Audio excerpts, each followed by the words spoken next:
নমস্কার বন্ধুরা, বঙ্গনারী হেসেলের পক্ষ থেকে আমি অর্পিতা আপনাদের সবাইকে স্বাগত জানাই। প্রচলিত একটি কথা আছে, বাঙালি মানেই মাছে ভাতে। তাই আমি মাছের একটি সম্পূর্ণ ভিন্ন ধরনের রেসিপি নিয়ে আপনাদের সামনে হাজির হয়েছি, যার নাম হিংডুই। চলুন শুরু করা যাক। মাছগুলোতে আমরা পরিমাণ মতন লবণ হলুদ মাখিয়ে খুব ভালো করে ভেজে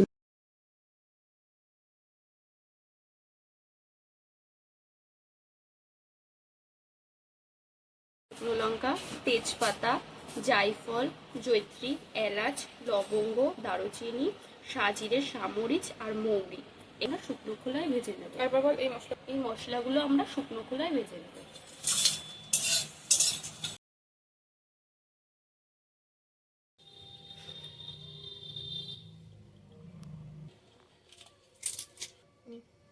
এর মধ্যে আমরা ফোড়ন হিসেবে ব্যবহার করছি তেজপাতা, শুকনো লঙ্কা, পরিমাণ কালো জিরে।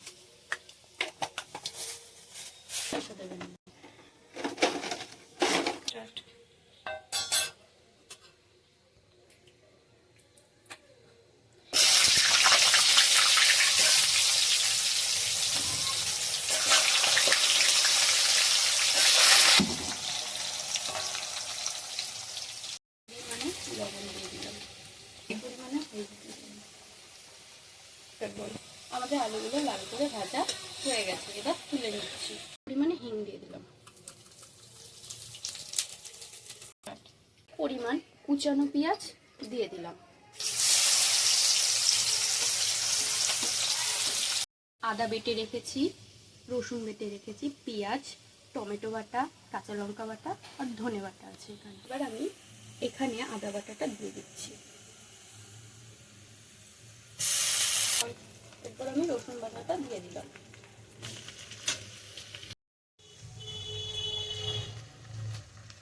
এরপর আমি টমেটো বাটাটা দিয়ে দিলাম। টমেটো দিয়ে মশলাটা সম্পূর্ণ কষানো হয়ে গেল। এরপর আমরা দিয়ে দেবো জিরে বাটা, লঙ্কা জিরে বাটা আর কাঁচা লঙ্কা বাটা। সামান্য পরিমাণ গরম জল অ্যাড করছি, পরিমাণ মতো লবণ, হলুদ গুঁড়ো, গুঁড়ো যে যেমন ধনে পাউডার ব্যবহার করছি। সম্পূর্ণ মশলাটি থেকে ভালো করে তেল ছাড়লে এই অবস্থায় আমরা সমস্ত আলুগুলো দিয়ে দেবো ভেজে রাখা। আলু দিয়ে বেশ খানিকক্ষণ মশলাটাকে কষিয়ে নেব। 5 মিনিট আলুটিকে কষানোর পর জল দিয়ে দিলাম। এটা গরম জল অ্যাড করলাম আমি। ঝোলটি ভালো করে ফুটলে উঠলে একে একে মাছগুলো দিয়ে দেবো।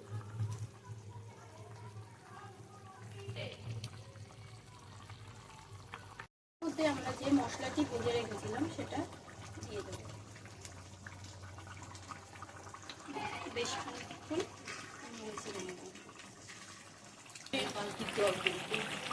এর মধ্যে আমরা দিয়ে দিলাম কসুরি মেথি পাতা। আমাদের সম্পূর্ণ রান্নাটি হয়ে গেছে। বন্ধুরা, আমার এই রান্নাটি যদি আপনাদের ভালো লেগে থাকে তাহলে লাইক কমেন্ট শেয়ার করতে ভুলবেন না। আর যারা আমার চ্যানেলটি এখনও অবধি সাবস্ক্রাইব করেননি তারা আমার চ্যানেলটি অবশ্যই সাবস্ক্রাইব করে দেবেন। আর ইতিমধ্যে যারা আমার চ্যানেলটি সাবস্ক্রাইব করে আমার পাশে আছেন তাদের অসংখ্য ধন্যবাদ জানাই।